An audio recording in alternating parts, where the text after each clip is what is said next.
महाराज जी एक थोड़ा सा प्रश्न मेरा इसी विषय में। जी। लीला चिंतन में तो बहुत आनंद आता, कथा में भी दास जाता जगह जगह, लेकिन भजन माला का नहीं हो पाता, ये क्यों? हाँ, जैसे ये चद्दर है ना, इसके 4 कोने होते हैं, नहीं होते? तो चारों कोने से पूरा चद्दर है।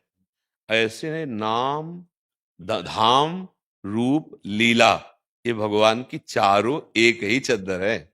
अगर हम रूप चिंतन में है तो भगवान में है, लीला गायन श्रवण चिंतन में है तो हम भगवान में है, नाम जप में है तो हम भगवान में है, और धाम की चिंतन में है तो हम भगवान में है। चारों हमारी उपासना के एक खंभ हैं, नाम रूप लीला धाम। अब हम किसी एक में है तो हमें शोक नहीं करना। एक कोना पकड़ो और खींचो, पूरा चद्दर आ जाएगा कि नहीं आ जाएगा? चारों कोने थोड़ी पकड़ के खींच रहा है, कोई एक कोना पकड़ो और खींच लो तो पूरा चद्दर तुम्हारे हाथ में आ जाएगा।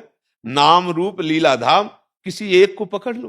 देखो, लीला श्रवण मात्र से इतनी सुंदर उदाहरण है इसमें भागवत में, धुंधकारी जैसा महाअपराधी कोई अन्य साधन नहीं, पर एकाग्रता पूर्वक सुना, ए जड़ गांठ बांस की फट गई, फिर यहां हमारी अज्ञान ग्रंथि क्यों नहीं खुल जाएगी?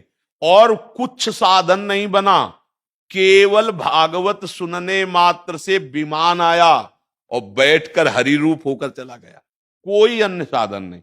मथुरा की ब्राह्मणों की पत्नियां जो याज्ञिक ब्राह्मण थे, कोई अन्य साधन नहीं, केवल वृंदावन की मालिनी पुष्प ले जाती और चर्चा सुनाती कन्हैया की, तो भगवत साक्षात्कार हो गया। रत्नावती जी कोई साधन नहीं, दासी केवल वृंदावन बिहारी जी के नाम और रूप लीला की बातें सुना सुना के तो, और वो भक्त भूप हो गई रत्नावती जी।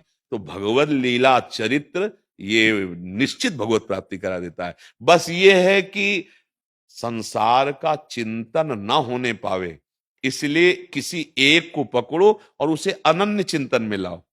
अनन्य चिंतन, प्रभु की लीला के श्लोक है, प्रभु की लीला के पद है, गुनगुनाते रहो। लीला चिंतन, लीला गायन, लीला श्रवण, इतना देखो सिद्ध पुरुष क्या करते हैं, यही करते हैं। सनक सनंदन सनातन सनत कुमार है ना, हाँ, आशा व्यसन बसन अति नहीं, रघुपति चरित होए ता सुने, एक प्रवक्ता बन जाता है और 3 श्रोता बन जाते हैं, और अनवरत चलता रहता है नाम जप भगवत कथा। अच्छा, भगवान शंकर जी क्या करते हैं?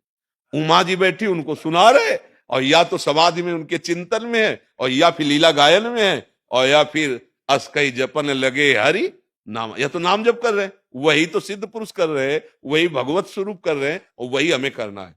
नाम जप, लीला गायन, लीला चिंतन। तो अगर एक पकड़ लिया, जैसे आपको तो बहुत रुचि लीला में है, तो फिर हमको पश्चाताप नहीं करना है, आनंदित रहिए और उसको छुपाइए।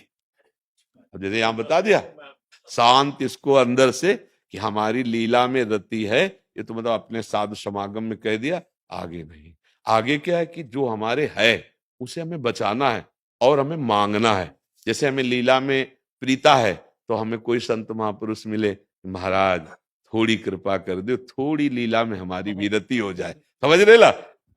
मतलब आप बड़े चतुर खिलाड़ी हो गए, आपके पास जो है उसको तो बचा ही लिया, और ऊपर से और उसमें रति बढ़े प्राय। देखो भरत जी सियाराम के अनुराग में मगन है, लेकिन प्रयागराज जी से कह रहे कि आरत काह न करे कुकर्मु, मांगो भीख त्याग निज धर्मु।